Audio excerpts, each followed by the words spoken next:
Love reading number 23.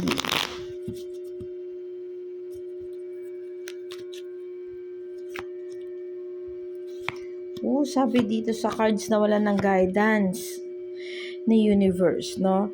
This card sabi walang pagbabago.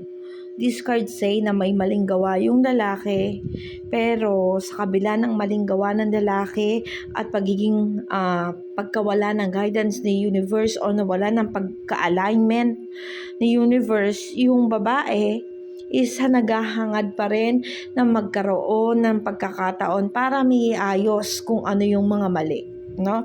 Sabihin, hoping for a chance, no? Pero yung lalaki kasi disconnection na eh. May something wrong na. Hindi niya na napapahalagahan yung babae, no? Sabi dito sa cards, gustong lumayo, may mga bagay na pinanghinayangan naman,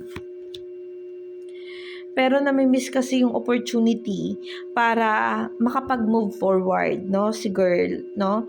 This card say na, ito yung energy reading mo ha, sa love life. Sabi dito sa cards na, may mga maling gawa sa'yo yung lalaki, pero hindi mo ina-accept or sabihin na natin na hindi mo tinatanggap kung ano man yun. Kasi willing ka makapag-reconcile, willing kang tanggapin kung ano yung mga nakalipas. Willing kang tanggapin kung ano yung negativity o yung maling nagawa. Willing kang ayusin, sabi dito sa cards, no? Sabi dito nawawalan ka na ng guidance ng universe. And then yung lalaki, wala siyang pagkilos o paggawa para maiayos kung ano man yung naging problema doon sa relasyon ninyo. No? Sabi dito, huwag kang mag-alala, sabi dito sa cards, no? May paparating sa yung iba. The cards say here, kung ano man, kung sino man yung naging karelasyon mo nitong mga nakaraan or itong hinahangad mo sa ngayon, kasi may paparating na bago eh.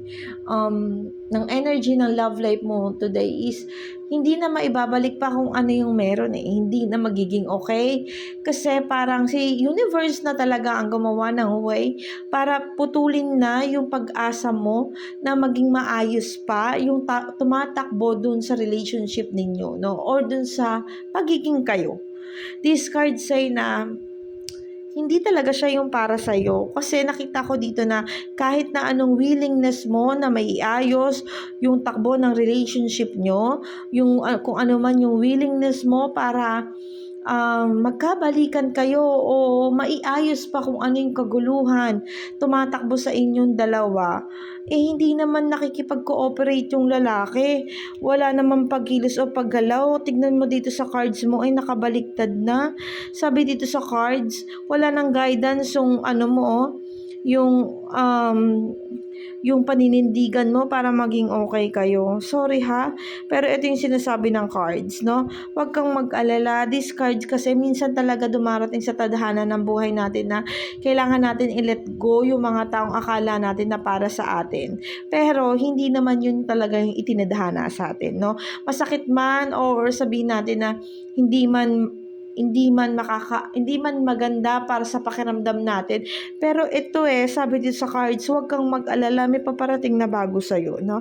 This card say na hindi na masisira kung ano yung meron sa iyo, no? Hindi ka na daw uli manghihinayang pa sa takbo ng relationship. Pero kailangan mo mag-move on. Kailangan mong gumawa ng pamamaraan para maiayos uli yung sarili mo dahil yung taong minamahal mo daw negative na, at tanggapin mo kung ano yung paparating sa iyo sa ngayon, no? Sabi dito, deserve mong maging masaya, deserve mong makahanap ng isang taong makakasama mo talaga, yung sasabihin ikaw yung pipiliin, yung ikaw yung mamahalin, no? Sabi dito sa cards, ang nangyayari kasi ngayon sa iyo hindi daw napapahalagan yung mga sacrifices na ginagawa mo sa relationship, no? Parang kung ano yung mga kamalian na ginagawa ng partner mo is pinapalagpas mo or ino-okay mo na lang. Sabi dito sa cards na may mga dapat ka pang malaman o matuklasan doon, no?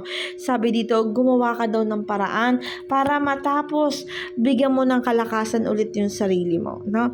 Ito yung energy mo sa ngayon. Ito yung love life mo. Huwag ka mag-alala kung merong nawala, may paparating.